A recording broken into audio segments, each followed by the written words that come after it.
मुआज़्ज़िज़ नाज़रीन ग्राम, अस्सलाम वालेकुम। नाले जाफिरा की तरफ से आप सबको खुश आमदीद।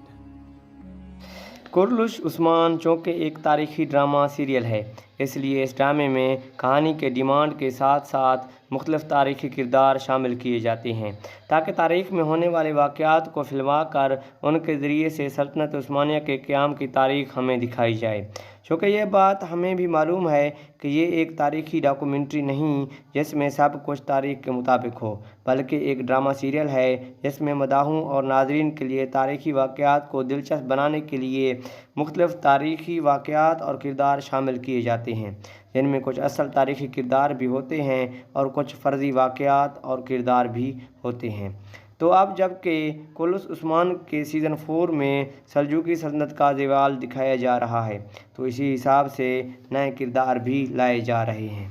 और इन्हीं किरदारों में एक मंगोल कमांडर नैमान भी शामिल है, जिसकी किस्त नंबर 115 से एंट्री हो गई है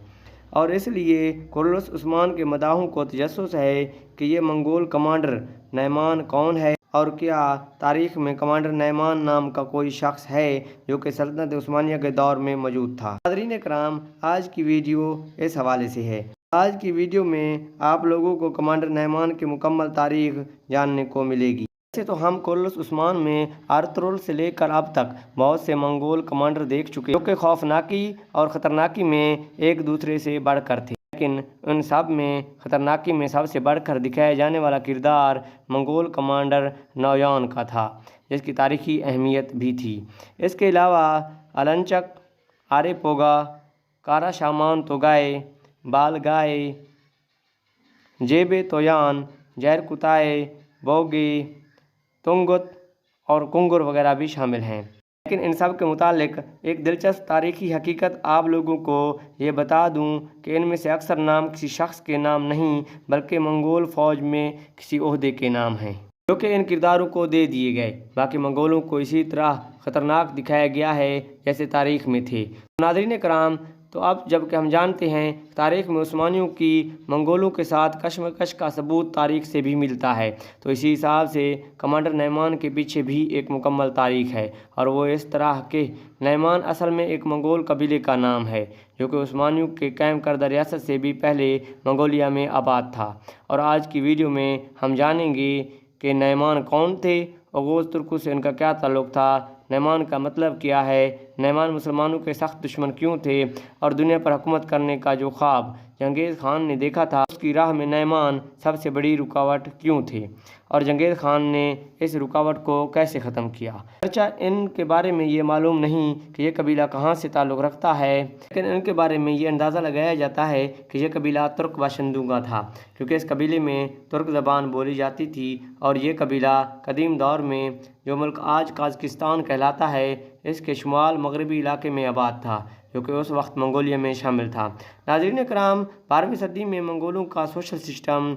तुर्कों की तरह बरादरियों और कबीलों पर मुश्तमिल था। ये अपने खूनी रिश्तों के साथ झुंड या बरादरी बनाकर रहते थे और इनमें चंद छोटी बरादरियां भी बाद में बड़े बड़े कबीलों में बदल गई, जिनमें नैमान भी शामिल है। मौजूद नाज़रीन, इनमें नैमान वो कबीला था जिसमें बाद में अपनी छोटी सी रियासत भी कायम की। रियासत नैमान की सरहदें कारा खताई रियासत से मिलती थी और उनके दरमियान अच्छे ताल्लुकात भी थे।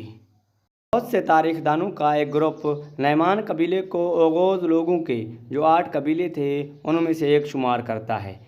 जबकि नैमान जो कि मंगोल ज़बान का लफ्ज़ है इसका मतलब भी 8 ही है, लेकिन चूँकि उनके नाम और ज़बान तुर्कों वाले थे तो हम ये कह सकते हैं कि नैमान कबीला मंगोल तुर्कों का कबीला था, क्योंकि ये तुर्किश के साथ साथ मंगोल ज़बान भी बोल लेते थे,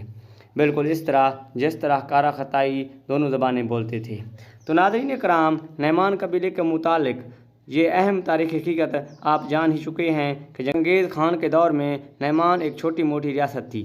जबकि उसकी इस खित्ते में एक मजबूत फ़ौज थी और 12वीं सदी के अख्ताम पर यह सूरत हाल थी कि मंगोलों से ज़्यादा नैमान की तादाद थी। और जब जंगेज़ खान ने मुख्तलिफ़ इलाकों को फ़तह करने की कोशिश शुरू की तो दुनिया को फ़तह करने की राह में वो जानते थे कि नैमान सबसे बड़ी रुकावट हैं, तो उसने सबसे पहले इसी रुकावट को हटाने का फ़ैसला किया और 1199 में तमोचन यानी जंगेज़ खान ने नैमान रियासत के ख़िलाफ़ एक फ़ौजी मुहिम शुरू की چنگیز خان نے نعمان کے خلاف پلاننگ یہ کی کہ نعمان ریاست کیرٹس قبیلے کے ساتھ دشمنی چلی آ رہی تھی۔ چنگیز خان نے اس بات سے فائدہ اٹھایا اور ایک سازش کر کے ان دونوں قبیلوں کو آپس میں لڑوا دیا، اور جب یہ دونوں فوجیں آپس میں لڑ کر تھک گئیں تو چنگیز خان نے ان پر حملہ کر دیا۔ نعمان ریاست پر قبضہ کر لیا اور تائی اینک خان، جو کہ نعمان ریاست کا آخری حکمران تھا، چنگیز خان کے ہاتھوں 1203 میں مارا گیا، اور اس کا بیٹا کچلو خان اپنی باقی بچی کچی فوج کے ساتھ کارا خطائی ریاست کی طرف بھاگ گیا۔ کارا خطائیوں نے نہ صرف اسے خوش آمدید کہا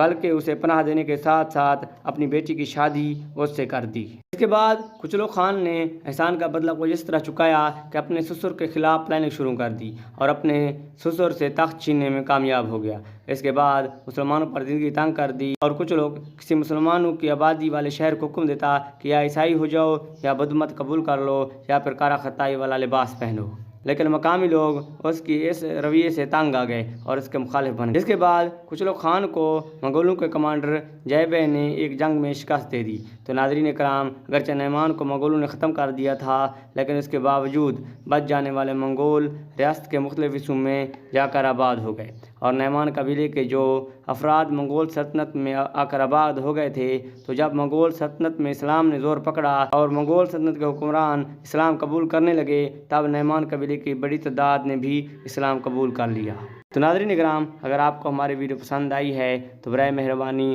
ہمارے ویڈیو کو لائک کر دیں اور چینل کو بھی سبسکرائب کر دیں، تاکہ اس طرح آنے والی ہر علمی ویڈیو سب سے پہلے آپ تک پہنچ سکے۔